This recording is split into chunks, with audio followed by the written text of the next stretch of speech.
ஒரு பிரச்சனைய சரி பண்றது ஒரு விஷயம். ஆனா அந்த பிரச்சனை திரும்ப வரவே வராத மாதிரி பண்றது இருக்கு, அதுதான் உண்மையான சவால். குவாலிட்டி மேனேஜ்மெண்ட் உலகத்துல, குறிப்பா ஃபார்மா இண்டஸ்ட்ரியில இந்த சவாலை நம்ம எப்படி ஜெயிக்கிறோம், அதுக்கு உதவுற ஒரு சக்தி வாய்ந்த டூல் பத்தி தான் நாம இன்னைக்கு விலாவாரியா பார்க்க போறோம். அதுதான் கேப்பா. யோசிச்சு பாருங்க. உங்க வேலையில ஒரு தப்ப சரி பண்ணிட்டோன்னு நிம்மதியா இருப்பீங்க. ஆனா கொஞ்ச நாள்லயே அதே தப்பு திரும்ப வந்து நிக்கும். ரொம்ப எரிச்சலா இருக்கும்ல? இதுக்கு ஒரு நிரந்தரமான தீர்வு இருக்கு. அதுதான் கேப்பா. சரி, இந்த கேப்பாவை நாம முழுசா புரிஞ்சுக்க போறோம். முதல்ல கேப்பானா என்னன்னு ஆரம்பிச்சு அதோட நன்மைகள் வரைக்கும் இந்த 6 முக்கியமான ஸ்டெப்ஸ் மூலியமா நாம தெரிஞ்சுக்கலாம். ஓகே, முதல்ல சிஏபினா என்ன? ஒரு பில்டிங்க்கு ஃபவுண்டேஷன் எவ்வளோ முக்கியமோ, ஒரு குவாலிட்டி கண்ட்ரோல் சிஸ்டத்துக்கு சிஏபிஏ அவ்வளோ முக்கியம். வாங்க ஏன் அப்படி சொல்றேன்னு பார்க்கலாம். கேப்பா, அதாவது கரெக்டிவ் ஆக்ஷன் மற்றும் பிரிவென்டிவ் ஆக்ஷன். இந்த பேர்லயே விஷயம் இருக்கு பாருங்க. இதுக்கு ரெண்டு முக்கியமான நோக்கம் தான். ஒன்னு, ஏற்கனவே நடந்த ஒரு தப்பை உடனே சரி பண்றது. ரெண்டாவது, அந்த பிரச்சனைக்கான உண்மையான மூல காரணத்தை கண்டுபிடிச்சு அது எதிர்காலத்துல திரும்ப வரவே வராத மாதிரி தடுத்து நிறுத்துறது. இது வெறும் டெம்பரவரி சொல்யூஷன் இல்ல, இது ஒரு பெர்மனன்ட் சொல்யூஷனுக்கான வழி. கேப்பாவை ஒரு காயின் மாதிரி நினைச்சுக்கோங்க. அதுக்கு 2 பக்கம் இருக்கு. ஒன்னு கரெக்டிவ், இன்னொன்னு பிரிவென்டிவ். ரெண்டும் ஒன்னு மாதிரி தெரிஞ்சாலும் அதுக்கு நடுவுல ஒரு பெரிய வித்தியாசம் இருக்கு.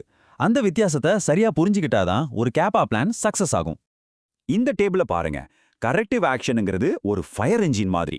எங்கேயாவது தீ பிடிச்சதுக்கு அப்புறம் வேகமா போய் அதை அணைக்கும். அதாவது பிரச்சனை வந்ததுக்கு அப்புறம் அதை சரி பண்றது. ஆனா பிரிவென்டிவ் ஆக்ஷன் இருக்கே, அது ரொம்ப ஸ்மார்ட். லேசா புகை வர்றப்பவே அலர்ட் ஆகி தீயே பிடிக்காம பாத்துக்கிறது. இதுதான் ஒரு தொலைநோக்கு பார்வையோட செய்யற வேலை. ஒரு கேப்பா பிளானோட இதயமே எதுன்னு கேட்டிங்கன்னா, அது ரூட் காஸ் அனாலிசிஸ் தான். அதாவது மூல காரணத்தை கண்டுபிடிக்கிறது. இதுல மட்டும் கோட்டை விட்டா மத்த எல்லாமே வேஸ்ட் ஆயிடும். ஏன் இப்படி சொல்றான்னு அடுத்து பார்க்கலாம். இது ரொம்ப சிம்பிளான ஆனா ரொம்ப பவர்ஃபுல்லான ஒரு ஃபார்முலா.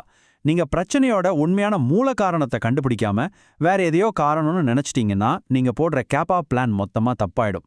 இது அறிகுறிகளுக்கு மட்டும் மருந்து கொடுக்கற மாதிரி நோயை குணப்படுத்தாது. சிம்பிளா சொல்லணும்னா, ஒரு தோட்டத்துல களைகள் இருக்கு. நீங்க அதோட இலைய மட்டும் கிள்ளிவிட்டா என்ன ஆகும்? 2 நாள்ல திரும்ப முளைக்கும்ல. வேரோட புடுங்கணும்.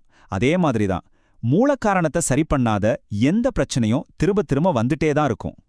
சரி, அப்போ ஒரு ஸ்ட்ராங்கான கேப்பா பிளானை எப்படி உருவாக்குறது? சும்மா ஏதோ பேருக்கு பண்ணா பத்தாது. அதுக்கு ஒரு தெளிவான கட்டமைப்பு வேணும். ஒரு சூப்பரான கேப்பாவுக்கு தேவையான 5 முக்கியமான விஷயங்கள் என்னென்னு பார்க்கலாம் வாங்க. முதல்ல தெளிவு. யார் படிச்சாலும் புரியுற மாதிரி சிம்பிளா இருக்கணும். ரெண்டாவது கனெக்ஷன். நீங்க எடுக்கிற ஒவ்வொரு ஆக்ஷனும் நீங்க கண்டுபிடிச்ச மூல காரணத்தை சரி பண்ற மாதிரி இருக்கணும். மூணாவது பொறுப்பு.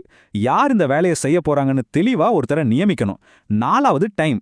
ஒரு டெட்லைன் இல்லாம எந்த வேலையும் முடியாது. கடைசியா ரொம்ப முக்கியமானது செக் பண்றது.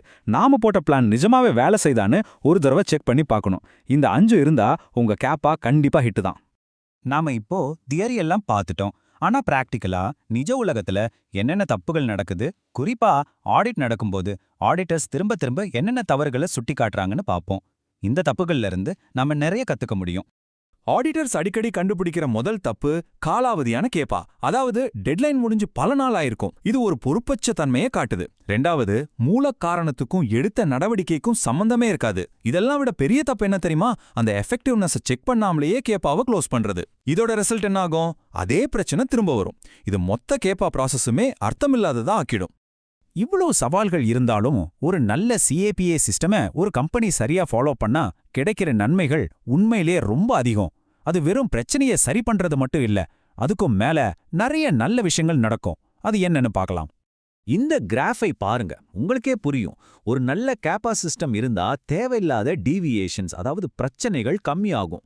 சட்ட திட்டங்களுக்கு நீங்க சரியா கட்டுப்பட்டு நடப்பீங்க.